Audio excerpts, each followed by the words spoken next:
sela-sela gua itu aku lihat kain mori. Kain mori, kain pocong ya. Tak tarik, tep, selalu tarikan. Gua itu bener-bener kayak gitu mas. Tak buka dong mas. Seret, itu kain sekitar lebar 2,5 meter lebih sedikit. Oh lumayan. Tak lebar, tak tarik, tep, langsung aku di situ bener-bener keringet dingin, bener-bener kayak wah ndrodok tenan. Karena lihat itu ada bercak darah mas. Fresh ya? Fresh. Mas Arya dulu pernah ikut grup paranormal itu awalnya itu gimana? Sebenarnya ini ceritanya panjang banget ya. Cuman fokusnya mungkin langsung di cerita pas saya menemukan sesuatu yang bagi saya cukup tabu. Oke. Sebenarnya dari SMP itu saya udah agak tertarik dengan hal-hal kayak gitu. Sebabnya kenapa? Ya, karena memang bapak itu kan salah satu orang yang dituakan di desa. Oh, oke. Ya, Paham. Sering lah bersinggungan dengan dimintai tolong segala macam. Ya, jadi sering lihat dan sering tahu kan gitu. Oke. Dan cukup tertarik pada waktu SMP, tapi benar-benar berhubungan yang kayak gitu, artinya ikut kemana gitu, ikut ke tempat mana itu kan SMA. Oh, SMA. Ya, baru ngikut-ngikut dan sampai di titik pada waktu itu saya kelas 2 SMA di titik kita saya sendiri ngikut salah satu kelompok pencinta hal-hal kayak gitu di Jogja. Oh ada ya? Ada kalau nggak salah paranormal muda Jogja kalau nggak salah. Oke. Kemudian bapak juga dituakan di situ ibaratnya gitu. Dituakan dan ya kegiatannya cuman kayak ya mendatangi tempat mana ya sama-sama pencinta hobi kayak gitu mas. Oke, paham. Kemudian sampai di titik di mana pada waktu itu kita memutuskan untuk berkunjung di salah satu gua di daerah Bantul. Ya. Saya masih ingat betul itu di tahun 2018. Ya. Waktu puasa. Itu Ramadan? Iya, sebelum Ramadan sebenarnya. Oh, sebelum Ramadan. Ya. Waktu puasa kita datang ke situ. Kita datang ke situ. Itu kan posisinya banyak pohon-pohon gitu kan ya mas. Banyak pohon, di situ juga ada makam. Awal kita datang posisinya kan ini datang yang pertama kali ya mas. Datang yang pertama kali di tempat itu kita kalau nggak salah aku bapak dan ya ada sekitar 6 orang. Oh 6 orang. 6 orang.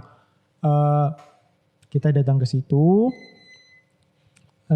sebelum sampai gua itu delalah kan gitu.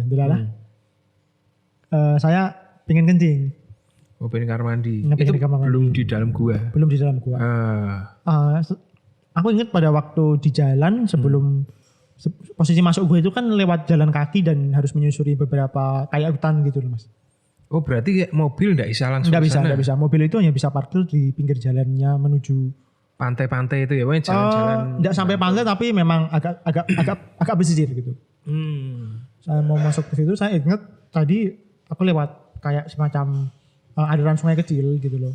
Oh. Kayak irigasi kecil lah. Oh ya berarti jalannya lumayan ya dari lumayan. Mobil lumayan. Oh. Niatku itu kan oke lah, aku pengen pipis nang kono gitu. Kan kalau mau di yang lain kan nggak ada air untuk ya lebih bersih. Iya, lebih bersih. Benar. Aku mau kencing di situ, balik izin sama bapak, Pak saya mau kencing dulu. Ini gimana itu di tadi yang tadi kita lewat sendirian pada waktu itu. Sekitar jam 11 lah, jam 11 malam. Sampai situ. Jadi posisi saya kencing itu jam 11 malam. Di dalam hutan. Balik. Ini posisinya aku udah restricting itu mas, udah tak turunin. Iya. Udah tak turunin, seret. Kok aku kerasa ada yang nggak enak ya? Perasaannya rapi. Kayak dicedaki apa gitu. Merasa terancam lah ya. Kok aku kerasa nggak enak ya? Nengok dong ke kanan. Bentar gitu. Bentar. Perasaan aku pamit kencing ki dhewean. Iya. Masa aku pamit kencing dhewean? Saya tak neng aremu ya. Iya gitu. Ngalih diri gitu ya. Dewan, kok nang samping gue nek wong ya gitu. posisi nengok gini kan fokusnya ke bawah dulu aku. Iya ngene sih. Gitu. Pasti gini. Nengok kan posisinya ke bawah. Iya. Kok ada orang gitu. Sampai detik ini aku masih ingat betul apa yang dipakai orang itu. Bukan orang sih. Bukan orang lah ya, sesuatu ya. Itu.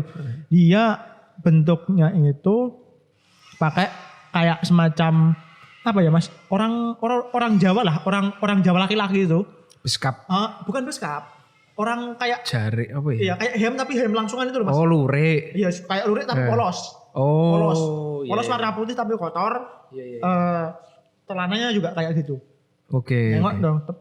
Otomatis kan setelah itu fokusnya ke atas kan. Karena pengen ngerti apa gue ya. Nengok ke atas. Kok aneh kan dia bilang gitu. Kok aneh mukanya kok aneh kan gitu. Posisi muka ini agak menjorok ke depan. Gitu. Semi siluman tuh ya kayak gitu ya. Mungkin bisa jadi. Menjorok ke depan. Ini kan kalau manusia kan ini gadingnya kecil ya Mas. Bener ya. Ini benar-benar sampai keluar panjang. Oh gigi taring. Iya gigi taringnya panjang keluar. Tapi yang sebelah kiri patah. Oh. Yang kanan panjang yang sebelah kiri patah. Tapi outfitnya Jawa ya? Outfitnya Jawa polos. Jawa polos. Gitu. Pada waktu itu aku sempat loading dulu dong. Iki apa iki? Apa ya kan gitu. Setelah loading beberapa itu detik. samping pas atau agak? Jarak tiga langkah dari lumayan aku. Ya, lumayan. Gitu. Lumayan. Kan ketika aku sadar iki duduk uang kan di sini. Dalam iki itu udah menungso. Karena posisi saya lihat ini loh Mas, taringnya ini loh Mas. Taringnya. Iya, mungkin iya. Iki duduk orang. Pas sadar kalau dia ada taringnya yang ada dalam otak saya, kini aku dicokot mati gitu. Iya, logika tuh. Iya. Ya kayak nonton kewan lah, kewan anu kan pikiran pertama manusia kan bertahan atau kabur gitu aja. Gitu. Aku dicokot mati. Pas sadar kayak gitu, aku loncat ke belakang. Sambil teriak. Loh itu belum sempat pipis? Belum sempat. Jangan-jangan pipisnya sambil lari. Alhamdulillah setelah itu gak kerasa pipisnya. Gak kerasa. Bener-bener sampai gak kerasa. Iya. Gitu. Loncat sambil teriak dong. Oh bengok. Iya. Bapak saya datang sama enak apa nih ya? Sama dua temannya. Enak apa? Bapak saya malah uniknya gini. Enak apa? Enak ulo apa? Gede. Nek gede jadi didol ulone. Bapak saya bilang gitu, bener-bener bilang gitu kan. Enggak Pak, saya itu. Jadi posisinya setelah itu saya lihat dia loncat dua kali, Oh dia loncat? Iya loncat 2 kali, yang ketiga hilang. Kaki ini hewan apa kaki? Kakinya normal manusia Mas. Oh iya normal manusia. Iya. Normal manusia. Jadi loncat 2 kali. Berarti lihat dia pergi. Iya benar-benar lihat. Bahkan bapak saya dan dua teman bapak saya itu lihat. Itu lari itu lihat. Loncatnya sampai 3 kali itu lihat. Iya. Itu di malam pertamanya kayak gitu. Kemudian balik kan gini, setelah itu balik kan.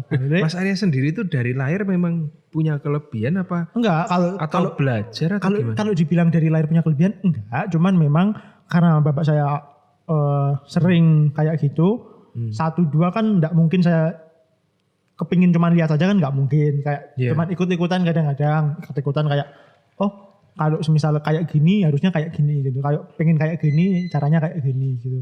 Ya 1-2 tahu lah. Oke.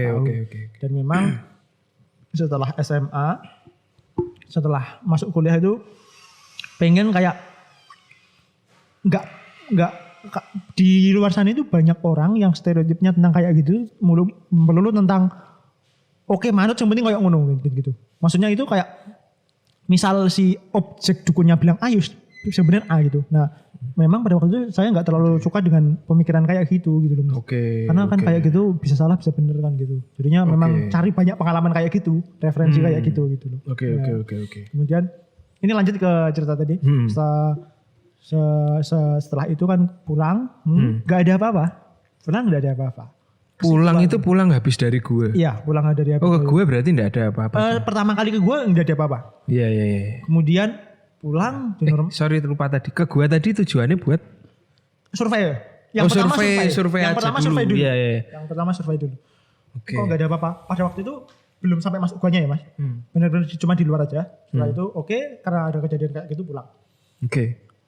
Pulang sampai rumah itu normal, enggak ada apa-apa. Kemudian selang beberapa minggu kita ke sana lagi.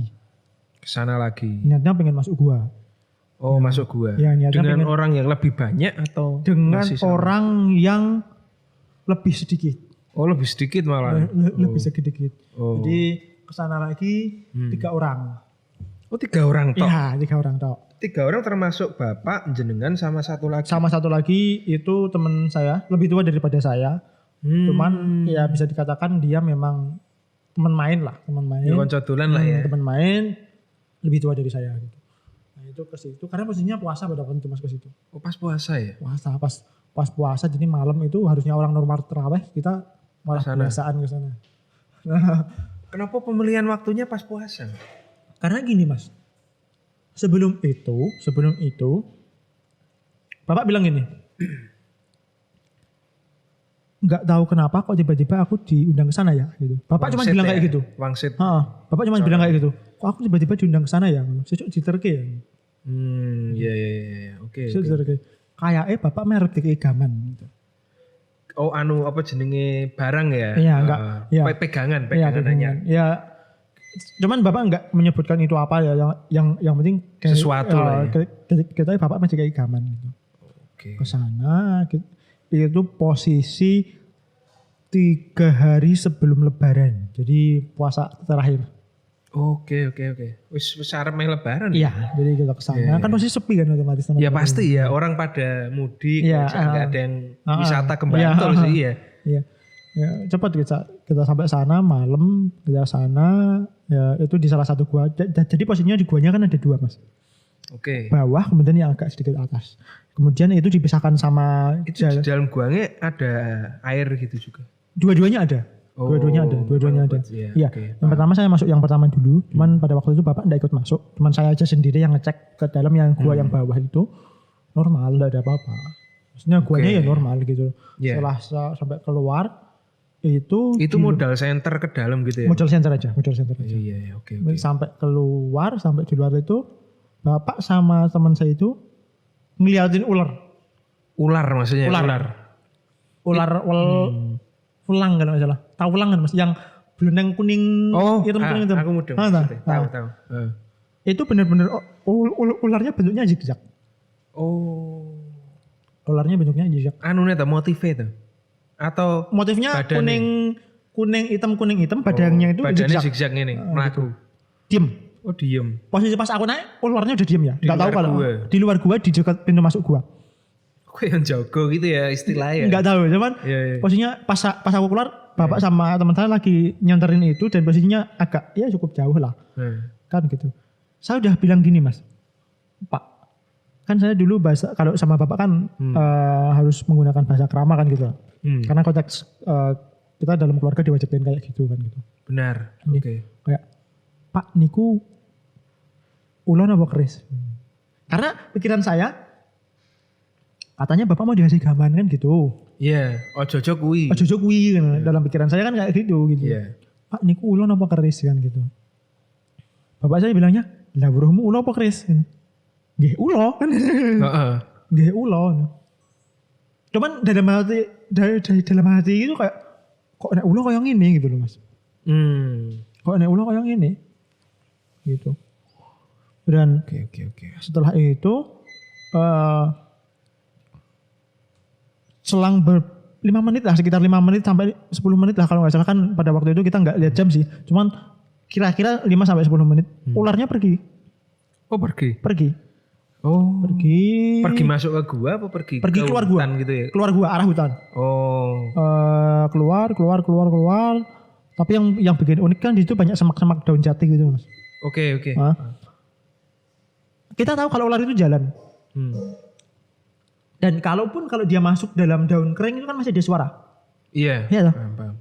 Cuman dalam beberapa meter, sekitar 3 meter dia jalan itu udah sama sekali nggak kelihatan bekas suara dan sebagainya. Dan kita sampai dekat itu kok nggak aneh gitu. Hilang benar-benar hilang. Jadi posisi itu kemudian si juru kuncinya. Ada juru kunci. Berarti ada di total 4 ya? Di total 4 yang juru kuncinya datang. Oh, izin dulu berarti? Kita memang sudah cukup dekat dengan guru. Memang udah kenal. Jadi kita cuma ngabari pakai via pada waktu itu via pesan. HP ya? Iya pakai HP SMS pada waktu itu kan. Oke. Kemudian jurukunnya datang cerita, jurukunnya bilang, Pak di sini itu ndak ada yang namanya ular welang itu ndak ada. Iya dia yang corone dari lahir sampai sekarang di situ ndak pernah ada yang namanya ular. Habitat ular welang itu kan di yang semi agak basah. Oh daerah basah-basah. Daerah yang semi agak basah.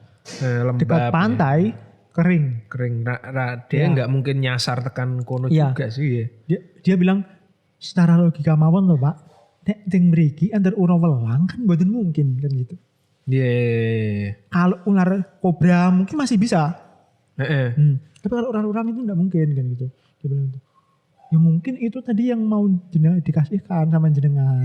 Cuman enggak jenengan terima kan gitu. Bahwa lah wong bentukane wong kan nyekel ular ya sama-sama ular tenan kan gitu. Cuman pada waktu itu kita enggak ngerasa nyesel enggak. Oh ya udah kan gitu. Ya ora jodone. Iya enggak jodohnya mungkin.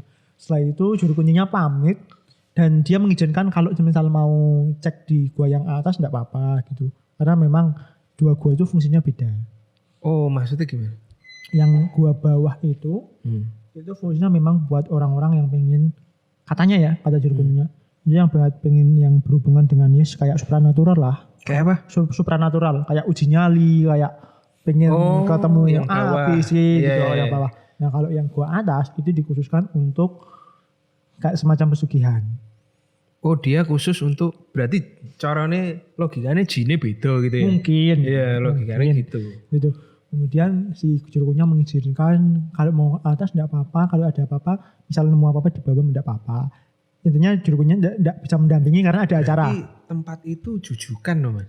Iya. Banyak orang-orang usaha. Biasanya kan yang minta kayak gitu kan orang usaha kuliner-kuliner yang kecil biasanya malah. Mungkin. Cuman pada waktu itu pas kita ke sana kan posisi puasa-puasa ya. Rene. Enggak ada orang kan. Iya. Gitu. Blas enggak ada ketemu orang ya. Blas enggak ketemu orang sama sekali. Oke. Terus gimana terus? Mengizinkan untuk kalau ada bapak merasa mendapatkan sesuatu di sana diambil enggak apa-apa kan jurukunnya bilang gitu. Oh. Dan dia pamit izin karena ada acara kan gitu. Dan dia dan karena memang udah kenal ya Mas ya. Karena udah kenal sama juru kuncinya beberapa kali ketemu dia mengizinkan kalau mau ke dalam mau explore di dalam enggak apa-apa enggak masalah gitu loh. Oke. Enggak masalah gitu. Pada waktu itu kita 3 orang masuk. 3 orang masuk. Jadi posisi pintu guanya itu kecil jadi kita harus nunduk. Jadi kita benar-benar harus nunduk. Oh, gue masuk guanya itu kecil. Iya, gue masuk guanya itu kecil dan setelah itu jalannya turun ke bawah. Kumiduk banget. Sampai bawah lebar banget guanya. Aku pernah susur gua di Jogja juga sih Mas. Setauku ada kayak beberapa area itu yang nggak boleh dimasuki karena oksigen itu rendah juga. Aku pernah ke Cermes segala macam tuh ya. Itu berarti benar-benar dalam banget ya. Iya, cukup dalam. Ada kayak tangga sing dibabat batu dijadiin tangga gitu. Enggak ada. Berarti blas natural tenan ya? Natural. Benar-benar natural. Sampai ke bawah itu lebar banget Mas. Kayak lapangan. Ya? Apa ya? Iya serius. Wah kayak Jurassic Park nih. Serius. Lebar banget. Cuman kan memang ada sisi di mana dinding atasnya itu kan agak dingin banget tuh Mas. Cukup lumayan dingin. Iya. Cukup lumayan dingin. Jadi pas sampai di dalam itu kita explore muter-muter. Nah di situ ada satu kayak semacam apa ya? Sendang bisa dikatakan kayak gitu ya. Sendang. Itu ada kayak satu sendang. Keluar airnya. Jadi Bapak bilang ini sendang yang sering buat persembahan. Bapak bilang sering gitu. Buat persembahan. Karena memang Bapak sudah ngobrol sama juru kuncinya kan. Ini sendang sampai bilang kayak gitu. Kemarin Bapak membuktikan kalau bawa kambing kita lempar ke situ tenggelam. Nah Bapak bilang cekan jerune sepiro. Teman saya turun, itu benar-benar selutut lebih sedikit airnya. Seminiman ya, selutut lebih dikit. Itu benar-benar teman saya turun di sampai airnya, masuk airnya. Ya walaupun pada waktu itu sempat aku deg-degan kayak, ini koncoku napa-napa. Teman bapak saya bilang wis rapopo. Turun,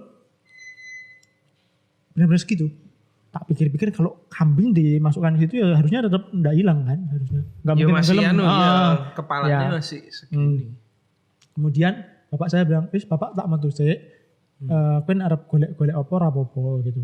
Nah, posisinya nih kita cari masuk. Bapak bilang gini, di sini ada salah satu persembahan yang persembahannya adalah manusia, anak.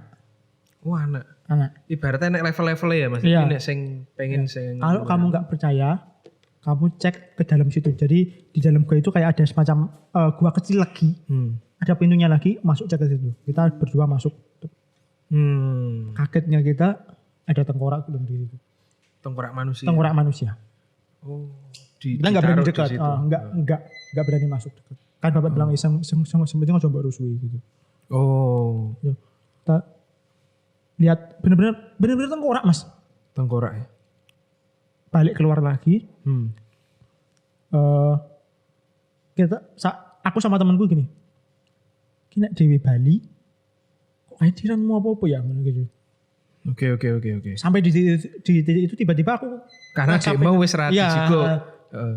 Pengen nengok ke kiri kan. Pengen nengok ke kiri, di kiri itu kan ada sela-sela gua gitu loh Mas. Samping. Oh, di sela-sela gua itu aku lihat kayak kain mori. Kain pocong ya? Iya, kain mori ya. Kain mori.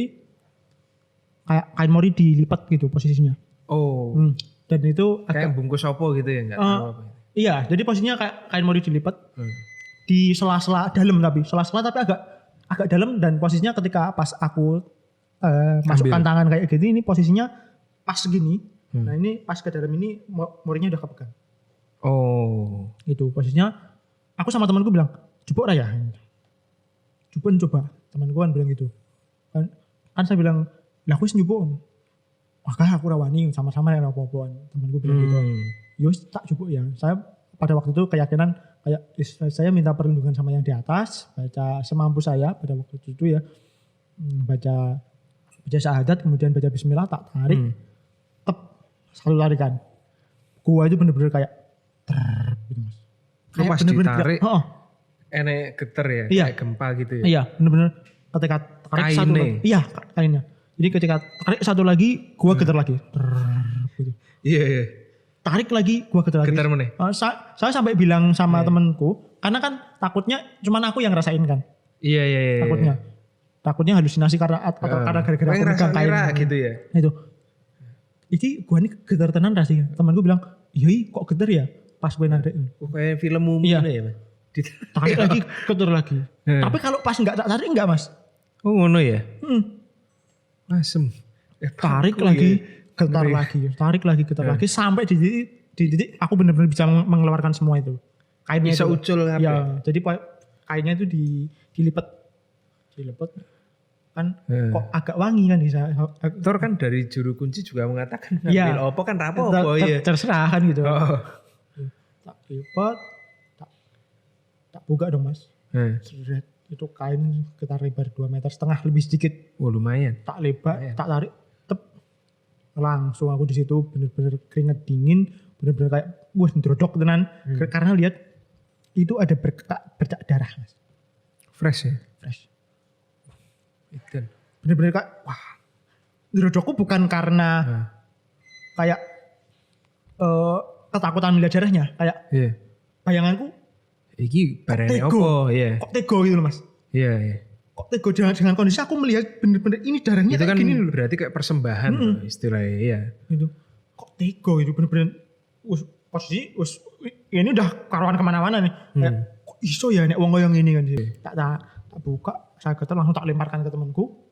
Temanku lihat juga kaget juga kan posisinya. Ranyongko yang enggak nyangka juga ada yang kayak gitu. Nemu itu. Dilempar dulu. Setelah 5 menit agak tenang nih. Kita lempit lagi, masukkan, kita iki gora ya. Temanku bilang gowonen daripada 3 orang ki anu rembuki penake dikapakne iki. Gora yang. Temanku bilang gowonen daripada kowe nek sing nganggo ini meneh. Oh, daripada dienggo sing ora-ora. Iya. Kita bawa. Berarti alasan moral ya kita membawa itu. Kita bawa, kita lempit lagi, kita bawa kita bawa plastik hitam warnanya. Kita bawa keluar, enggak ada masalah sampai mobil enggak ada masalah. Kita pulang, posisi di mobil itu normalnya cuma 3 orang, mobil kan masih enteng Mas. Iya. Ya, mobil masih enteng dan itu di mobil kayak kita berat banget. Kayak kita bawa lebih dari lebih dari 6 orang gitu. Iya. Tapi alhamdulillah sampai rumah. Sampai Solo. Ya, sampai pada waktu itu aku rumahnya di Purworejo. Sampai Purworejo. Sampai Purworejo. Iya. Kemudian sampai rumah tidak ada apa-apa, normal semua Mas. Sampai kemudian kita taruh di lemari. Paginya ada tamu. Wah, ada tamu. Paginya ada tamu. Orang normal ini tamunya bapak. Iya memang bertamu. Bertamu. Ketika dia masuk rumahku, dia bilang, Mas, kok umahmu wangi men ya ampun nih. Oh iso ngambu. Iya. Iya. Saya kan bingung kan. Perasaan kamu buah apa kan saya bilang gitu. Kita enggak pakai apa-apa loh Pak kan saya bilang gitu. Iya. Wangi mendengaren kan gitu. Kan dia bukan orang pertama yang bukan kali pertama namun di tempat saya kan gitu. Iya. Wangi men. Saya udah kepikiran mungkin gara-gara itu kan gitu. Kemudian malamnya juga ada anak kecil, maksudnya anak bawa anak, orang tamu bawa anak kecil, anak SD kelas 3 pada waktu itu. Masuk kan itu posisi lemari di bawah tangga nih. Di bawah tangga mau ke lantai 2. Oh, lemari sing bawah tangga ya, paham. Ketika pas anak kecil itu lewat tangga itu enggak tutupi apa-apa ya, wis pokoknya taruh atas itu ya. taruh situ aja. Kemudian pas posisi anak kecilnya lewat situ mau ke belakang mau ngambil minum kalau nggak salah pada waktu itu. Kadang kan anak kecil pengen minum susu apa-apa di belakang kan. Gitu. Kemudian balik anak kecilnya bilang, Bu, kok mau enek mbak-mbak sing lungguh ting tonggo nggih Bu?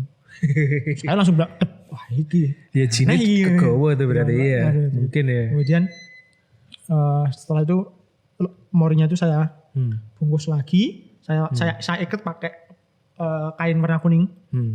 Ya, kemudian saya masukkan lemari. 1 minggu berikutnya itu ada orang bilang aku butuh kain pernah aku persembahan gitu. Oh ngono. Nggak tahu kenapa tiba-tiba ada tamu bilang gitu.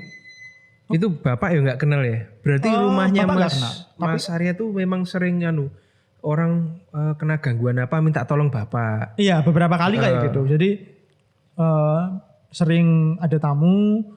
Biasanya sakit kalau bapak kan modelnya biasanya sakit kemudian di alternatif ya. Alternatif tapi biasanya pakai herbal juga. Pakai herbal. Oh, enek media herbal. Iya, jadi enggak porosan. Orang murni spiritual. Ya gitu. Dia ada tamu bilang kayak gitu. Saya bilang, "Cocok Mas." Gitu. Aku duwe barange gowonen. Wis pengen bae. Iya, dia bilang, "Lah mari piro?" Orang sanggup mar-maran kan gitu. Iya. Orang sanggup mar-maran gowonen gitu. Malah penak. Iya. Iya gitu. Gowonen tenan gowonen. Saya kasihkan dia. Setelah itu ada tamu dan lain sebagainya, yes normal. Enggak mencium bau harum, enggak mencium bau apa-apa. Iya itu gitu. Ekstrim sih maksudnya gini. Paling gila tuh yang narik kain gowonen teri dan kalau bar ditarik kabeh. Iya. Itu kan mungkin kayak pakune loh, Jan. Ditarik kabeh. Isine apa jenenge geteh ya? Iya. Kalau yang saya sampai detik ini enggak habis pikir, Mas. Sampai detik ini saya masih mikir. Kok ada orang yang mau mempersembahkan orang? Iya. Sampai detik rupiah tuh. Sampai detik ini sampai detik ini aku masih mikir, Mas. Karena kadang itu belum tentu anggota keluarganya tapi kadang dia numbal itu jebak orang ya bisa. Juga bisa dan banyak yang kayak gitu jadi diapii terus kayak maem kayak apa mati dia kadang banyak yang kayak gitu. Posisinya itu gini loh Mas, di situ itu di Morin itu kan ada bercak darah, artinya kan ada objek fisik yang terjadi di situ. Ya paham. Itu udah bukan kasus persembahan lagi, itu kan udah kriminal juga. Apa? Tengkoraknya di situ bawah juga. Di situ sampai detik ini masih di situ. Oh, enggak di bawah kainnya toh. Ya. Ya itu ya si crime skin ya daerah pernah ada suatu di situ. Iya benar. Itu konteksnya udah bukan ya hukum ya rada ngeri. Ya benar. Gitu kan. Jadi kayak kok tega gitu dan setelah itu saya enggak ke situ lagi. Karena ya secara moral juga, secara sosial juga memang kayak kayak gitu. Iya kejem. Enggak, kita udahlah bukan urusan kita gitu loh. Benar. Gitu. Mas Arya selain itu tadi ada cerita yang lain ya sebenarnya. Sebenarnya masih beberapa, itu masih banyak cerita yang berhubungan dengan kayak gitu. Cuman ya pengalaman-pengalaman ketika pas saya ikut, ya kayak gitu lah mas. Sebenarnya pengalaman-pengalaman kayak gitu. Pernah juga satu kali kita pernah membuktikan secara fisik. Karena pada waktu itu aku salah satu tipe orang yang tidak begitu percaya dengan hal-hal yang supranatural. Lucu kan mas? Yeah. Bapak berkecimpung di kayak gitu, tapi aku sendiri Tidak orangnya percaya. Kurang begitu percaya dengan hal-hal supranatural. Jadi ada suatu ketika aku ingin membuktikan secara ilmiah supranatural itu gimana. Gitu. Dan itu sampai kejadian kita buktikan, itu pernah kejadian kayak gitu. Jadi konteks membuktikan mediumisasi, konteks membuktikan persembahan itu gimana, itu kita pernah iseng membuktikan secara kayak wah itu jadi kepiye secara ilmiah. Maksudnya dalam bukan konteks horor loh ya mas, bukan konteks supranatural, tapi memang konteksnya kita pengen membuktikan saja gitu. Oke. Nanti itu sih bisa kita pakai di konten-konten kita yang lain mas. Itu cukup menarik sih. Karena grup Mas Arya sendiri, Bapak dan jenengan ikut grup paranormal itu sendiri mesti banyak banget ceritanya sih. Iya, mesti banyak banget. Jadi gitu sih teman-teman mahasiswi di segmen horor ini gila banget sih yang cerita kedua itu ada kriminalnya juga sih soalnya ada kriminalnya juga, ada seseorang yang mati juga di sana dan dijadikan tumbal hanya untuk rupiah. Ada manusia model kayak gitu tuh ada, dan mengunjungi tempat seperti itu sampai dengan bunuh orang tuh ternyata di zaman sekarang tuh masih ada. Oke, gitu aja sih untuk sesi kali ini Mas Arya. Siap. Makasih banyak waktunya. Sama-sama sama-sama ke channel kita. Amin. Ceritanya bagus banget, menarik banget sih. Juga nanti mungkin kedepannya kita bisa ngundang mungkin temennya Mas Arya. Boleh. Bisa kita undang ke sini untuk sharing. Oke. Gitu aja dari kita untuk sesi ini teman-teman mahasiswi. Jangan lupa saksikan video-video kita yang lain, masih banyak yang lebih seru habis ini. Thank you. Assalamualaikum warahmatullahi wabarakatuh. Waalaikumsalam warahmatullahi wabarakatuh.